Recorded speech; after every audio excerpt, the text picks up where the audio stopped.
Hi friend, मैं यहाँ गांव में आकर फंस गई हूँ क्योंकि ना ही मैं यहाँ कुछ कर पा रही हूँ, ना ही रह पा रही हूँ। कुछ समझ में ही नहीं आ रहा है मैं क्या करूँ क्या नहीं करूँ।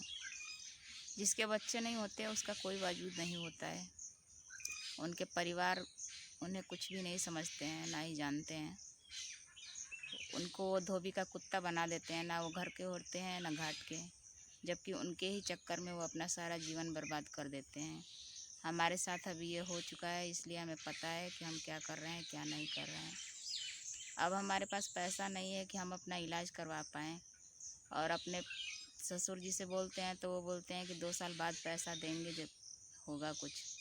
ना उनके पास होगा ना ही वो पैसे देंगे, क्योंकि उनके अलावा भी उनके पास 2 बच्चे हैं शादी करने के लिए। वो शादी करेंगे या हमें इलाज के लिए पैसे देंगे।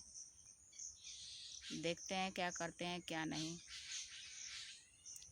मायका हो या ससुराल, अगर बच्चा ना हो तो कोई भी हमें इज्जत नहीं देता। क्या जिनके बच्चे नहीं होते हैं उनको बोलने का कोई अधिकार नहीं होता, कोई हक नहीं होता कि वो किसी को रोक टोक दें। अगर मेरी देवरानी के बच्चे हैं, वो मुझसे बात नहीं करते हैं, मुझसे झगड़ा लड़ाई करते हैं, तो मैं क्या करूं? मैं उनके जाके पैर धोऊं? उन्हें कितना भी लाड प्यार दो, खिलाओ पिलाओ, लेकिन फिर भी वो हमारी नहीं सुनते हैं। वो हमसे हमेशा दुश्मनों की तरह व्यवहार करते हैं। और हमारे परिवार को उसकी मतलब मेरी देवरानी जो है वो खूब लड़ती है, झगड़ती है, गाली भी देती है, मारती भी है, सब कुछ करती है, पर फिर भी उनके नज़र में वो अच्छी है। और मैं सब कुछ करके भी बुरी हूँ। मैं बना के खिलाती भी हूँ तो भी मैं बुरी हूँ। मैं उनकी सेवा करती हूँ तब भी मैं बुरी हूँ। मैं तो हर तरह से बेकार हो चुकी हूँ। अब मेरा उन लोगों के साथ रहना मजबूरी है, जो मैं रह रही हूँ।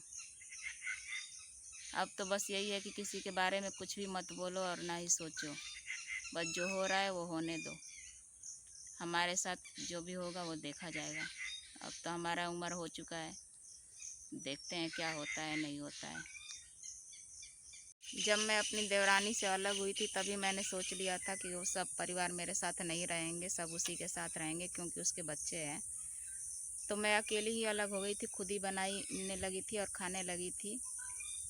लेकिन आज उसने ही सब लोगों को छोड़ दिया है, किसी को भी बनाती खिलाती नहीं है, सबको अलग कर दिया है। खुद ही अलग बनाती है, खाती है, अपने बच्चों को खिलाती है। पर फिर भी इन लोगों ने उसे नहीं छोड़ा है। उसके बच्चों को खिलाते हैं, उसको भी खिलाते हैं, सब कुछ करते हैं, पैसा भी देते हैं, दवाई इलाज सब कुछ करवाते हैं, पर फिर भी वो गाली देती है, मारती है। फिर भी इन लोगों को समझ में नहीं आता है। समझ में आता क्यों नहीं है? ये लोग बस सिर्फ यही सोचते हैं कि उसके बच्चे हैं, चाहे जैसी भी है या जैसे भी हैं वो अच्छे ही हैं।